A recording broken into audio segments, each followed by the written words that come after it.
Mark is.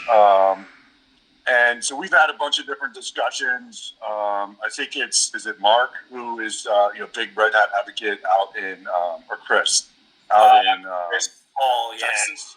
Yeah. So I just wanted to try and get us synced up and see. I didn't know if NFI is an account where you have a lot of work going on and some traction and some good relationships, or if it's more of just it's an account you have and you're covering, and that it's not necessarily a focus a focus of yours. No, big account of mine actually. Excellent. I have a bunch of relationships over there. I was the one that worked with Chris on the renewal and upgrade. I believe we did it all in one. He's looking to include Ansible in the upgrade for this year, I believe. I'm actually past due on reaching out to him to try and get like a strategy session set. So I think it would be good if we have a joint call.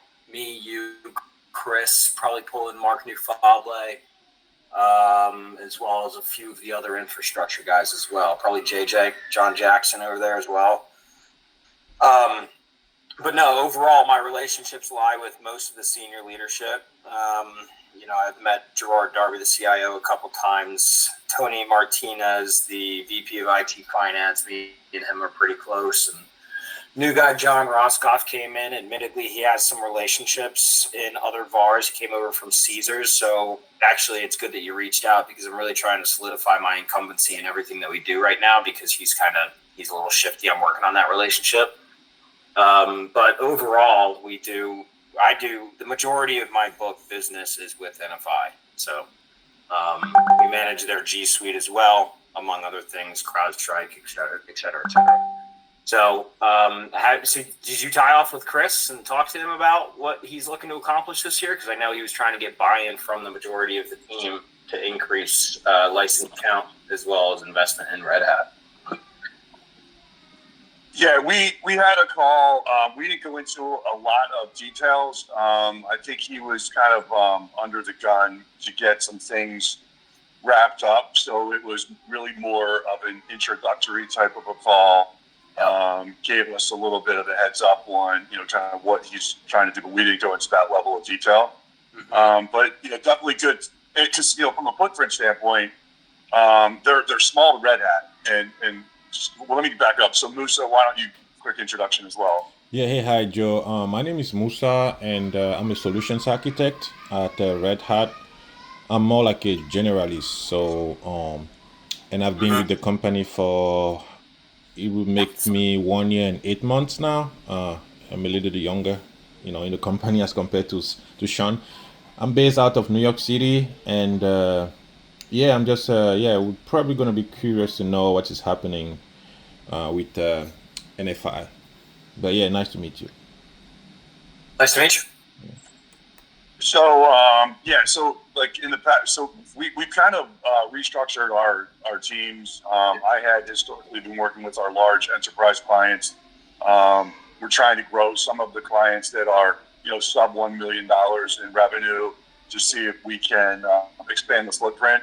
And NFI is an interesting client because they're small from a Red Hat standpoint, small from an overall revenue standpoint in general, but they have some Ansible, they have some OpenShift. And so it almost seems like it would be a good opportunity for growth if we can put together the correct use cases and get the right champions on board. And then the fact that based upon their business, they could be good opportunities, use cases for edge type of activities, given the fact logistical scheduling, etc. So those are the things that we wanted to try to schedule some time, right? So you have kind of the lower level conversations, which is just basically the blocking and tackling, which is Ansible growth, little spaces here and there. But then it gets higher level conversations with the CIO and the senior execs on how can we collectively help them with this digital transformation and reduce costs and with leverage our technology. So that's kind of the direction we want to go. The other thing is that so I had reached out to Mark. We have how much do you know about Red Hat? Because I know sometimes we get in the weeds and it's all these little technical terms and 1,000 different products that some people are familiar with and some people aren't. So there is no right or wrong answer. I just wanted to kind of level set. I'd say I'm no expert. I have sold you guys in the past, so I'm familiar, but a refresher would be beneficial. If I had Okay. my knowledge, I'd probably say 4 or 5. Okay. Yeah, and no worries. I mean, you got a lot of things that you're out there selling and positioning. So we're probably just a small piece of your puzzle. So the one thing that has kind of bubbled up in our world, so we have an organization called STEEP, which is stands for Subscription Education Awareness, and so it's a Red Hat friendly way of saying kind of like audit. Yep. So that organization has reached out to me and said, hey, it looks like NFI is using a lot more OpenShift than they're actually contracted for. So I'm trying to gently get into that conversation, which it sounds like Mark is the guy. No, not Mark. Who's the guy, the OpenShift guy? Chris? No, it's somebody on his team. It reports to Mark. Well, Mark It's runs the team, and then Mark reports up to Andrew Stark. That's where my relationships lie. I really only got with Chris because he was asking around who manages the Red Hat contract. So then I put resources from Disty in front of him because I don't think you guys had a specific Ansible resource when I was talking to him. So yeah, we do now, and so that's part of the team. So Musa can. He's like you say, he's a generalist, so he can cover pretty much the infrastructure and almost the portfolio. And then what we have now is we have an Ansible specialist that we can bring in as needed. We have an OpenShift specialist, and it's kind of broken into 2 roles. So we have what's called a solution architect, which is more of a technical, and then we have a deeper solution architect, which is kind of whiteboard platforming architecture type of thing. So we have that both from like the infrastructure as well as from the OpenShift as well as Ansible. And then we have what's called an SSP role, which is more of a focus, but they're also more of the sales side of it. So it would be somebody who knows Ansible, knows the business and use cases, but they're more on the sales side. And then for the technical deep dives, we would bring in somebody who would be a solution architect in that space. So perfect. So we have all the resources. If you need anything, just come to me and I can help you and coordinate all these things. So we'd love to set up a meeting with Andrew. I don't know how accessible he is, or if he's like a lunch or a dinner guy or whatnot. But there's a guy. I'm in the car, so I'll look it up when we're talking. But the guy who Chris told me owns the OpenShift is the guy I tried to reach, or that I've reached out to. So John, get connected. Just JJ, John Jackson, he's the principal architect. Might not be because he oversees a lot of different things. Yeah, it was one Ramon. REMON Urici. I haven't met Ramon yet. My relationships are really with like leadership. But if there's open projects and stuff like that where there are evaluations, then I kind of get into, talking with the lower level folks that oversee like the technologies themselves. Red Hat just hasn't come up yet recently. So Joe, if I understand properly, you're not like a technical resource. You're not like a consultant. You don't really get into the environment, but you facilitate their contracts. Is that pretty much your role? And renewals and subs? Yeah, so I am the account executive that oversees all engagement with NFI from an SHI perspective. So any technical resource that I may or may not put in front of NFI, I coordinate. Mm-hmm. So, I like to think I'm, technically inclined, but I am the sales guy. I'm not like the frontline defense when it comes to technicality, but I manage all the relations. Yeah. So you won't tell how much, OpenShift they're using, like how many servers they've deployed, clusters and things of that nature. I So can you wouldn't know that. You have to I pull can in figure another that out. resource. Yeah, I can figure that out. Okay. I mean, Yeah. I can hop on with Mark. I can give Mark and Chris a call right now and figure it out. So Okay. Well, let's why don't we do like I said, I just wanted to get us all on the same page and figure out if you are really actively with these guys, working with these guys, or if it was just so you answered that question, which is great. I do think there's some good upside that we have collectively. We just have to figure this OpenShift steep thing out. why don't I, And I Sean? I would suggest okay. set maybe something like a Red Hat dedicated kind of QBR-ish overview with these guys. I mean, I can coordinate that. I'll reach out to Chris and Mark Nufable as well as Andrew Stark, and I can get something set up where we can have an overview of Red Hat and where they want to take it. Mm-hmm. Okay, that'd be great. Or Cool. yeah, we can even give a bit of a here's kind of what's new from a Red Hat perspective. And talk about some use cases in their specific industry. But the other thing is, I guess if there's any way you can help us figure out the OpenShift piece, because I don't want to send it like we have kind of a formal letter to send them that says, hey, we need to go through this kind of gentle audit to figure out if you're oversubscribed. So I want to kind of ease into that. So if we could do those in parallel, I mean, if there's any way you can help us kind of just connect with these guys to see, okay, what are you using? How are you using it? And maybe it's just our records are incorrect, that everything's fine, or maybe it's something that they're unaware of. But I would rather go in there like with a more of a friendly conversation than walk in the door with a big bat. What is the scale of this big bat? How over are they?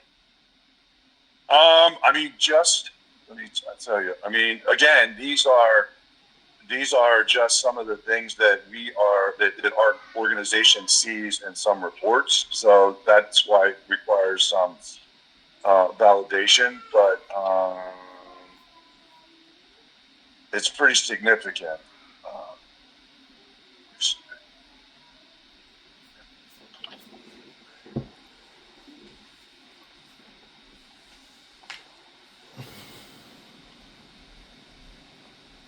It says they're projecting our folks based upon just some reports that there are 174 cores over their active licenses or subscriptions. Wow. Okay. So again, I would, if I could just ask, I know we're new here, but if you could just kind of keep this between us for now, because like I said, I don't want to rattle them. I want to, let's figure out if this is accurate at all, and then let's kind of work together if it is accurate. So figure out a go forward plan, and if it's not accurate, then no worries. Let's still kind of work in parallel on how we can help them understand how our companies can help them save some money and grow the footprint. Yeah. I'm just looking at our quote here. I want to see what they're actually licensed for. Am I correct in assuming that they are only licensed for 19 OpenShift container platforms? Does that go by core, or because that's what the renewal was? It was 19 Red Hat OpenShift Container Platform Premium, and then 23 for virtual data centers. Mm-hmm. Yeah, it goes by core. Oh, let me see. My system is a bit frozen here. The pools are portable. Yeah, well, I'm sure that's probably what it is, because what our guy came to me with was that whatever they have, and then he added it up and subtracted it, and he's basically saying that there are 174 over what their active subscriptions are. Again, based upon some of the things that are shown in the reports. Okay. All right. I think Sean, and I'll take lead on this. I think what a good idea would be is, because these are interesting conversations. I mean, I had to do them I was at Zscaler for a year plus, and like when customers would oversubscribe, like it was always a tough conversation, right? because you don't want to go in there, like you said, with that big bat. I think what a good idea would be is, like I said, like get the leadership involved and have an overview of what they're looking to accomplish with the platform. And then kind of like ease into the conversation like, hey, by the way, we noticed that you're way oversubscribed here. So like we need to kind of work to understand exactly what's going on here. And I can certainly help coordinate that. Because if there are 174 cores oversubscribed, I mean, that's not a cheap or light uplift, is it? Yes, correct. Okay. So if you're okay with that, Sean, and reach out to them. I won't tell them directly, what that big bat is, but I won't mention, hey, keep your eyes out for an audit. I'm not going to mention that, but I will provide my sense of urgency, like, hey, we should hop on with the Red Hat team, if you're cool with that. okay. Yeah, I'm good with that. I just didn't know if we wanted to have the conversation. I don't know how, like, is Mark in the weeds on this stuff, or is it Ramon? Like, I mean, Chris has basically said Ramon is the guy, the OpenShift guy. So I don't know if a quick call with Ramon would be, hey, Ramon, like, how are you guys, what are you doing with OpenShift? How are you guys using it? What's this, what's that? And just get some preliminary info from him, and then bring that back to the group, or we could just go right to like the management and say, okay, guys, here's what's going on, this and that. And by the way, how are you using this? I mean, my preference would be to try to get more information from Ramon, because I don't want to start off the conversation and find out that our information is incorrect. And then right away, these guys are like, WTF here, you guys, like the first call is about an audit versus let's kind of if we can get some info from Ramon. That's what I was saying. Then, you don't want to hop on there and just be like, give me money, Right. Remind me how to spell this guy's name again, because I've only dealt with Chris. So Ramon, Rameon. What was it? Yeah. Let me here. I'll actually forward you the email so you have it. Yeah, that'd be great.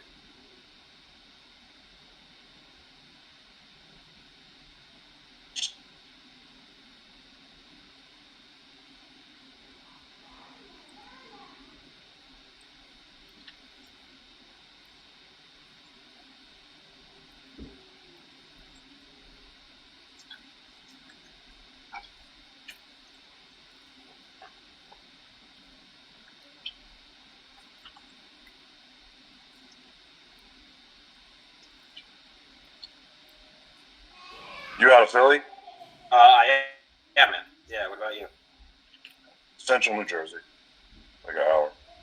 Nice. Yeah, they. I was in Philly last weekend for my daughter plays volleyball there at the convention center. Oh, there you go.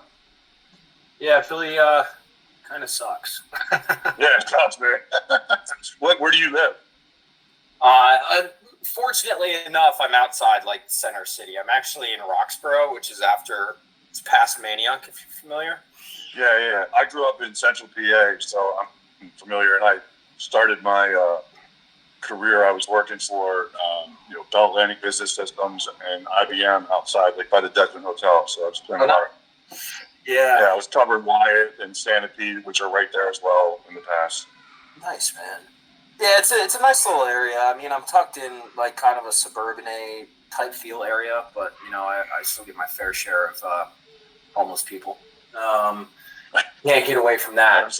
Yeah, it still got me paying the city wage tax, but I'm like 5 minutes from White Marsh, which is annoying, but it is what it is. Yeah, I sent you the email too for that, but it's Philly is always so bizarre where you just never know.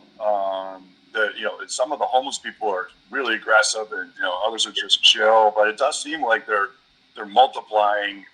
Every time I go there, it's like plus. It's crazy, man.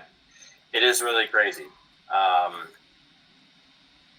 don't know. Yeah, they just multiply. It sucks. I want to. Yeah. Well, I guess they're trying to clean up certain areas. They just dump them in the city, in downtown. Yeah. I guess NFI is in Camden. Is that where? Yeah, man. So they are another lovely area. Lovely. I know. I got stuck in Camden once when I was a kid from a concert, and I was like, "This is a great area." I love they have the battleship there and the museum and everything else, and like people selling crack and homeless like all around it. You would think that if you have a battleship as a museum, that you kind of would have the area around it would be relatively clean. Yeah, you'd think so. I will say the view from NFI's office is beautiful, though. They got a nice. Oh, I bet. Yeah. Yeah. I bet. Are they by the battleship or are they kind of down further? Yeah, they're in that Triad 1828 building or something. It's like the biggest building you see. It's like right on the water. So they overlook it. Yeah. Nice. You know, all right, so with revenue standards, but man, they spend a shit ton of money. I'll tell you that. I bet. Yeah. Well, yeah, man. No, yeah. So I sent that. Yeah. You did? Okay. I sent it to you, Shabbat. But yeah, if you want to, I guess, I don't know if you want to circle back. Like, I have to reach out to Ramon again. He hasn't responded to the email I forwarded to you to see if I could get him. But, and I haven't said anything to Chris about, hey, like, we really need to get a hold of Ramon and talk about some of this OpenShift stuff. So I don't know. I mean, Chris seems like a pretty chill guy that if we had the conversation more generally and said, hey, look, I'm hearing some things from our side, so we really need to kind of figure out if there's some kind of overuse of this without, but let's not go too crazy on the paranoid side yet. I don't know how he would take that. Yep. Just so you know, so I connected with him in January, Chris. He said, I'm still finishing up some projects, but right now I think we're good to go on all fronts. I've got an AAP and satellite instance built, and we are slowly working through phasing those into use. Satellite is a no-brainer for Ansible. I've had some internal communication with a couple folks about the need for standardization of our automation practices. Right now, those are just conversations, but I'll let you know how the progress goes. I'll respond over this thread. Get some time for us. Okay, sounds great. All right. Yeah, I'll keep you updated, man. All right. But yeah, if you send me Ramon's info, I don't have it yet, and then I'll keep you updated. I'll send you a note on what Chris says. All right, great. And then I'll reach out to Ramon again, and then we'll just see if we can kind of get him on the line, and if need be, maybe him and Chris to just walk through some of the, how are they using it, and that, and then kind of back our way into some of it. Cool. Sounds good, man. All right. Thanks, Joe. Appreciate it. Good talk to you. Look forward to working with you. You too, man. Talk soon. All right, thanks. Yeah. All right. Nice to meet you.